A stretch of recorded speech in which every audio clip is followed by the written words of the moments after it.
Hello there, ladies and gentlemen. I often get asked, how do I record from my consoles over there?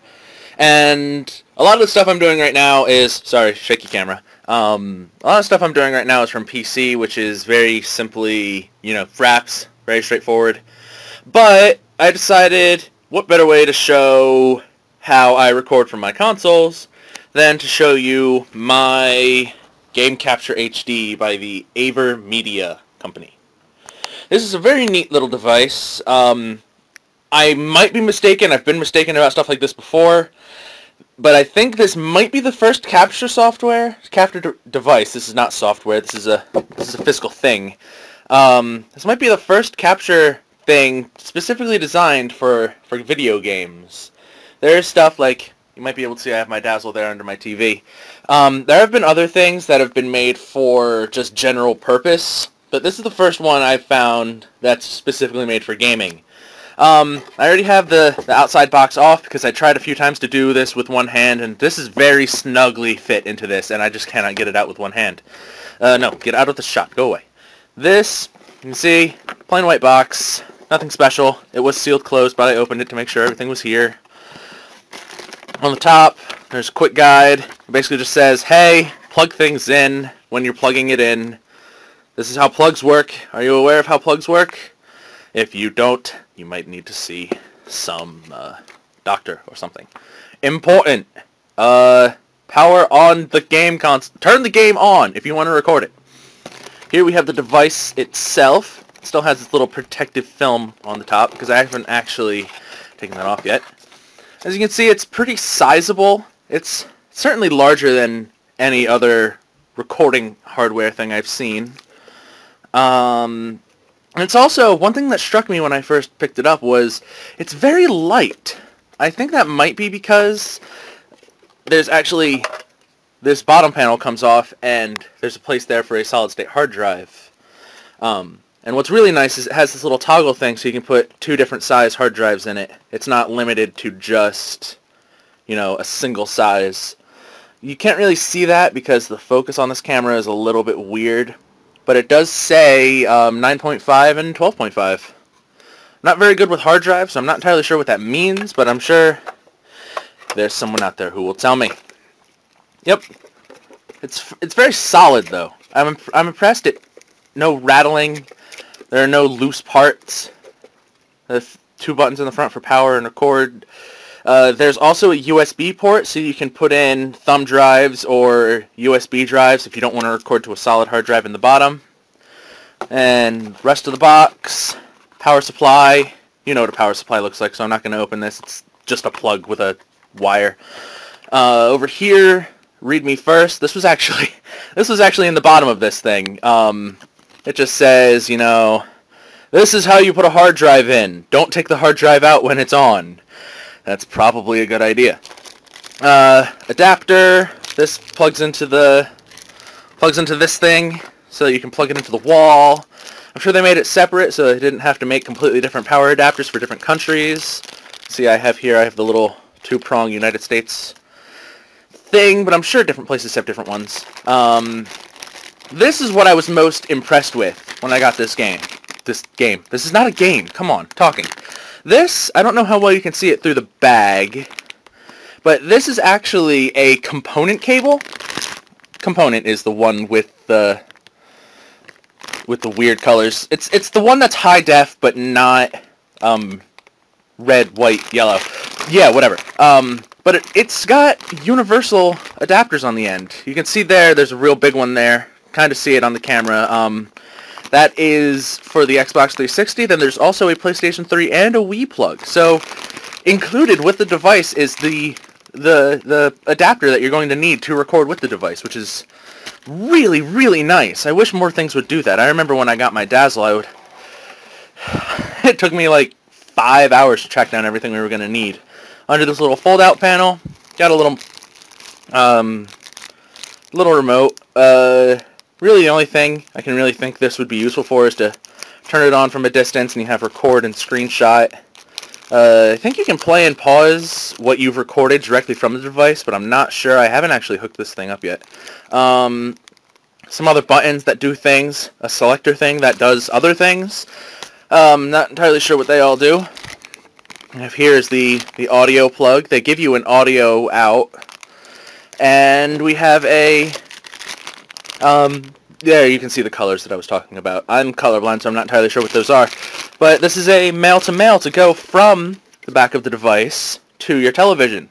So this is completely self-contained. Everything you need to record with this is in this box, which is really nice. It's probably the best little bit of box I've ever had. Batteries for your remote, always nice to have them included. Fairly thick user manual, but you can see there it's in a lot of different... Focus, come on. Focus. No, you don't want to? Fine. It's in a lot of different languages, so it's not really that long. It's just got a lot of the same thing written in several different languages. Door, shut up. And yeah, that's all that's in the box. So I'm gonna hook this little bit of thing up, and I will show you what it looks like after you record with it. So I will see you after this awesome transition. And what we have here is a little bit of gameplay that I captured using the Game Capture HD off of an Xbox 360, a PS3, and a Wii. As you can see, they're very high quality for such a relatively small box, and an independent box nonetheless. To get quality this level, outside of this, I've really only seen some HDMI capture cards that have to connect directly to a motherboard. So for a self-contained box like this is really impressive. As it records in component cables, the five separate cables, it can go up to 1080i, but I found that occasionally, as you can probably see in the Assassin's Creed footage I played a little bit earlier, it plays 1080i a little bit slowly. It tends to freeze in some places, but 720p, especially if you're uploading on YouTube, is usually the way to go. It's faster, it's smoother, and it's, again, exceptionally high quality. And what I didn't know when I recorded the unboxing is that this actually has a file viewer and playback built in. That's what all of the other buttons on that remote did. They actually control a built-in file manager, file browser, and like playback and screenshot manager, which is really impressive. This is certainly worth the money that it cost. The money that it cost as opposed to the money that it gave me for using it. And yes, cost. Cost is an issue. It is much more expensive than your, standard definition desktop capture card. Prices do tend to fluctuate. I got mine for about $130 on Amazon, and there's a link to the description to the buy page for Amazon, because with a name like AverMedia, Game Capture HD, and then a bunch of letters and numbers, it can be a little bit difficult to find. So yeah, look down below for that there linkage to that there Amazon.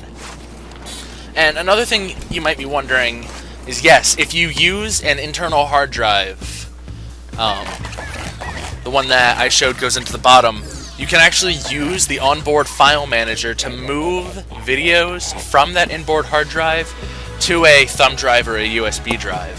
So you won't have to be like swapping in and out hard drives just to get your video off of the device itself.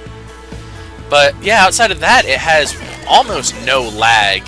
No lag that I could really tell, despite the fact that it might look like it's lagging because of just how bad I am at video games. But trust me, that's not because of lag, because all of the footage is coming through a capture device. It's just me being terrible. Ignore it.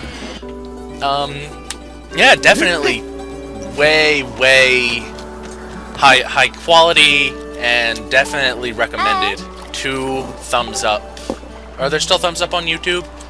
Chances are in like 6 months they're going to replace the thumbs up, thumbs down with something equally ridiculous. And That will be completely anachronistic. Oh well. It also has two different capture settings. It has like a full featured, it shows you how long you've been recording for, it lets you open the menu and go through all of the settings, and that seems to record a little bit slower, but it also has it's almost like a standby, where the only thing you can do is record or screenshot, which records much quicker and much smoother. And when you can switch back over to the standard thing in order to look at the file viewer and everything else in there. But yeah, I've actually just been stalling for time to show you a little bit more of this footage in the background, but I think at around 5 minutes you've probably seen about what it looks like. I'll probably have enough time to squeeze in the games that I recorded off of all 3 systems. And yeah, thanks for watching, and if you want to see more footage from this here capture device, there will probably be footage coming off of it out of my console sometime in the future. So yeah, you can be looking forward to that. I'm not going to ask you to subscribe or thumbs up or anything because that irritates me, so honestly, if you didn't like it, don't thumbs it up. I'm not asking you to. And yeah, I'll see you guys next time.